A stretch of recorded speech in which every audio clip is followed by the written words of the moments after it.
another video review. And today we're looking at the Transformers 1 Race Changers, Optimus Prime, and Megatron.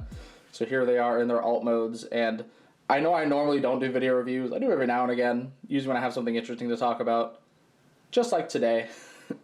Because A, it's Transformers 1, new film, new stuff to talk about, even though the film isn't out yet, unless you get to go to an early screening in a couple of days.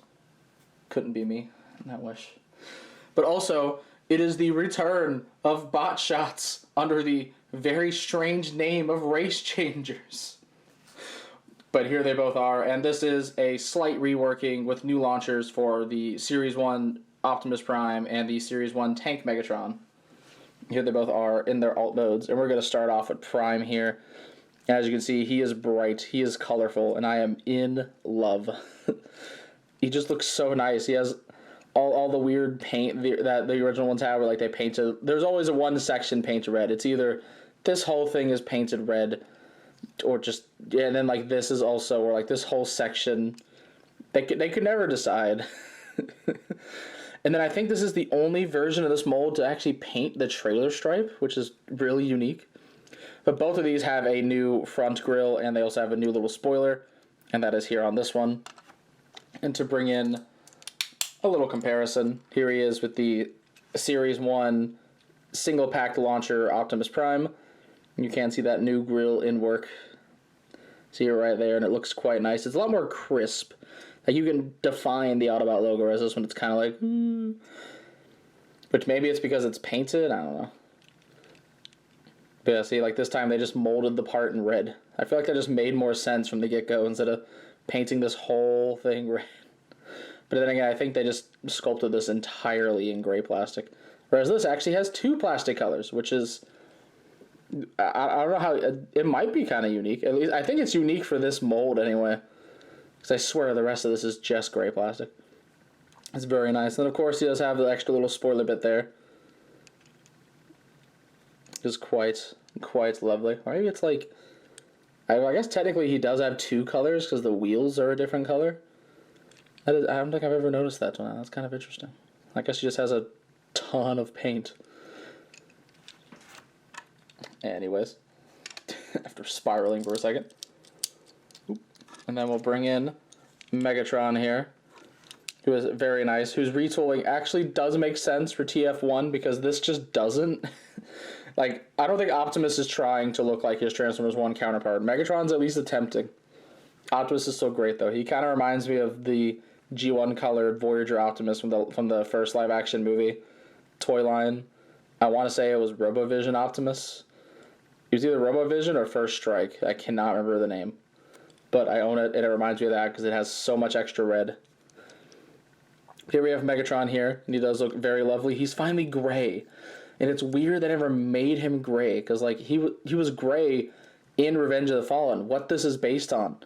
And they just made him like brown or copper or gunmetal. Like, just why didn't they make him gray? But then he has the new front and spoiler here, which I'm pretty sure these remolded parts were made for this release, just because that is the TF1 front of Megatron's tank from the little bit we've seen of the film. And these little missile pods, which is nice, which I guess they did this just for like added stability. I mean, sure, why not? We have some nice little red stripes going on there, and then on the back.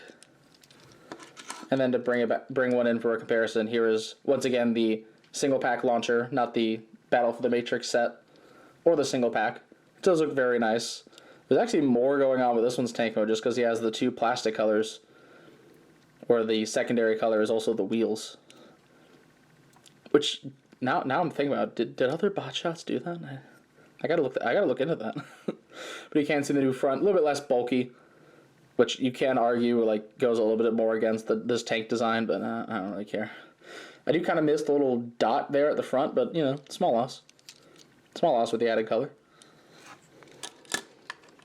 But yeah, let's go ahead and get these things into their raw modes, and the only way bot shots knows how. Let's go ahead and slide these launchers back, which we'll talk more about here in a little bit. Put these two on. Let's see if we can get them to crash together. Alright. Let's see how this goes. Yeah! So here they both are in their little robot modes, and they are Very, very lovely looking, which I guess we'll go ahead and take a look at the launchers just real quick, which they are very standard looking, just whatever launcher, which it's sort of interesting because it's like, I think they're like the size of the Series 1 launchers, and I think this might actually just be the same piece. Just because like it looks really similar, but it's also in the style of a Series 2 launcher, but it's a little bit shorter than those, and also it's in 2 parts. Like you can, like in the box, you have to put this, you gotta put it on. But one interesting thing I really noticed with these is I was looking at them, and the bottom little stamp there says 2017, and I was like, well, that's not right. We're in 2024, guys. But at first I thought this might be like a canceled Bot Shots thing that just revived for this, and I was like, oh, that's kind of neat. But no, because Bot Shots ended in like 2013, years before this. And then one of my friends pointed out that The Last Night was in 2017, and I looked at the logo, and I noticed that it looked a little bit different. And then I grabbed one of them and realized that is the live-action movie logo. You can tell from the like slightly smaller, angrier eyes, and just the general more like aggressive look of it. So now I'm wondering, were Bot Shots set to return in The Last Night's toy line somewhere? Just because of the logo and the date? Like I don't know, because I don't think there's nothing Bot Shots released in 2017. I would have known.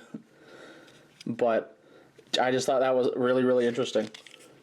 But then they also do lock together, which is unique for these two.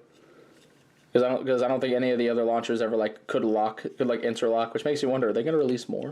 Because I mean, there's a little thing right there. There's a little thing right there. I would love to just keep stacking these things and get new ones.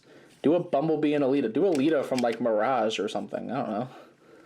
There is no motorcycle, or well, you could do what the original Bot Shots line did to figure out a motorcycle and just make her a tank.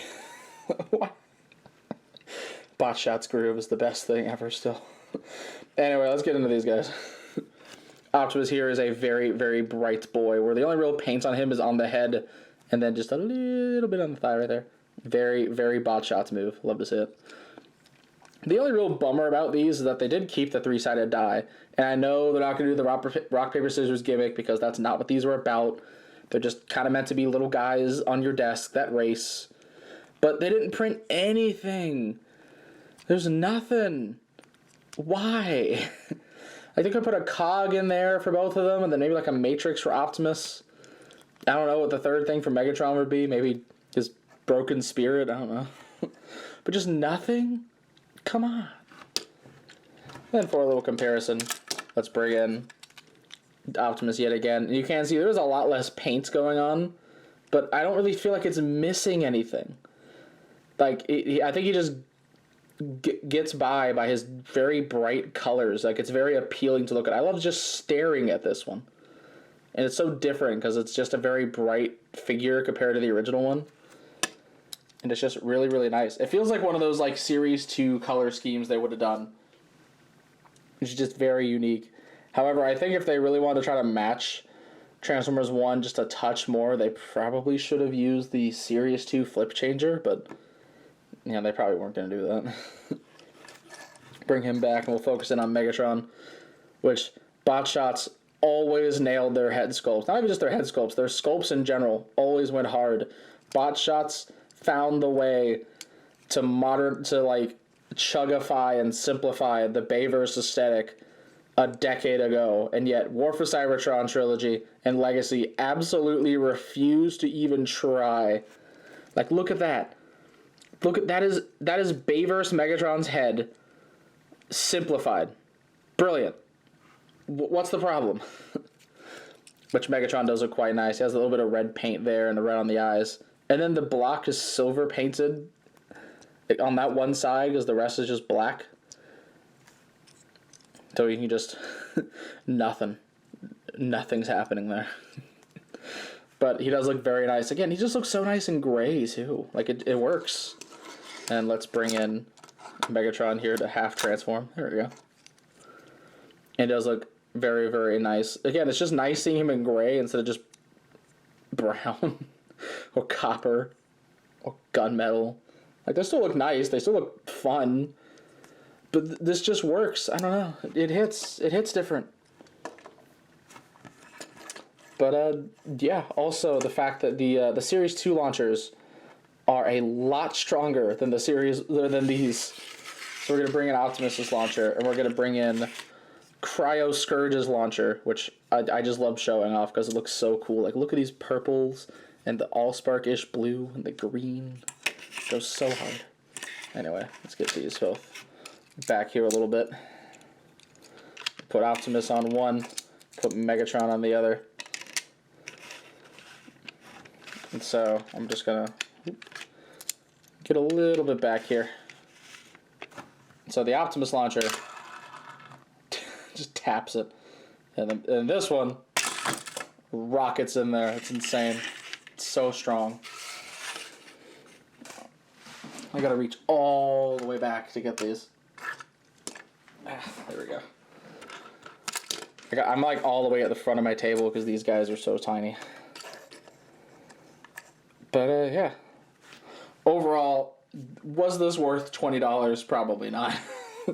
If I'm honest, these were probably not worth $20. But I would have happily paid $30 because it's bot shots, man. Like that's my whole thing. One of my favorite things in this entire franchise. And it came back, even if this is the only release, even if this is brief, this and then the Be Cool releases. Or actually, they're not being marketed as I don't know what exactly being marketed as, but in Japan, they're making these 3 brand new bot shots alike molds where they're trains, and I have to get them. And I will probably talk about them, even though I have no idea what franchise they're from or anything about them. They're bot shots, they are trains, I need it in my life. But just the fact that these exist, the fact that they're here, is so lovely. They've lived on my desk for the last 2 days. I just stare at them. They're beautiful. They're great. I don't know, man. Like, if you want to trip down memory lane, if you love the bot shots as much as I did, go down to your local Target, try to find them. Go wherever you got to go to get them. They're fun. They're a fun little release. Just great. I don't know. I love these little guys. I love them so much. But yeah. Anyways, I think that's pretty much all I have to say. If I don't stop, I'll keep rambling about bot shots, and I could do that in a much longer video. But anyways, I think that is pretty much all I have to say. So, please be sure to check out my channel for more video and custom reviews, and please don't forget to subscribe. You can also come check out my Facebook and Twitter pages, links in the description below. And this is the 14th Prime, signing out.